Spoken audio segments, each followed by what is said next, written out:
না। আপনারা বিএনপির কর্মী, বিএনপির নেতা, এটি মনে রাখতে হবে। চুয়াডাঙ্গায় আপনারা সীমাবদ্ধ নন, আপনারা ছড়িয়ে আছেন বাংলাদেশের ৫৫,১২৬ বর্গ মাইল। এই দেশের ২০ কোটি মানুষ আপনাদের দিকে তাকিয়ে আছে। আপনাকে বুঝতে হবে আপনার এই কাঁধের উপরে কত বড় দায়িত্ব আছে, এটি আপনাকে অনুধাবন করতে হবে। এটি আপনাকে বুঝতে হবে যে কত বড় দায়িত্ব আছে। আপনি শহীদ জিয়ার কর্মী, খালেদা জিয়ার সৈনিক আপনি। কাজে আপনাকে সেই অনুধাবন থেকে বুঝতে হবে যে কি দায়িত্ব, কি আচরণ করা উচিত এবং কি করা উচিত না। এটি বুঝতে সক্ষম হলে দেশের মানুষ আনন্দে আপনাদেরকে দায়িত্ব প্রদান করবে। কাজেই আসুন আজকে আমরা প্রতিজ্ঞাবদ্ধ হই।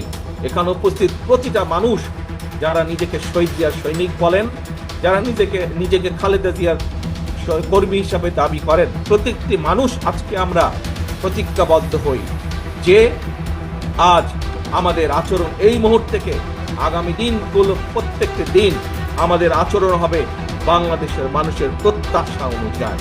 আমাদের আচরণ হবে আমরা যাতে ৩১ দফা যেটি জাতির সামনে হাজির করেছি, সেই ৩১ দফা আমরা পূরণ করার জন্য যা যা করা উচিত আমাদের, আমরা সেই মোতাবেক নিজেদেরকে তৈরি করব।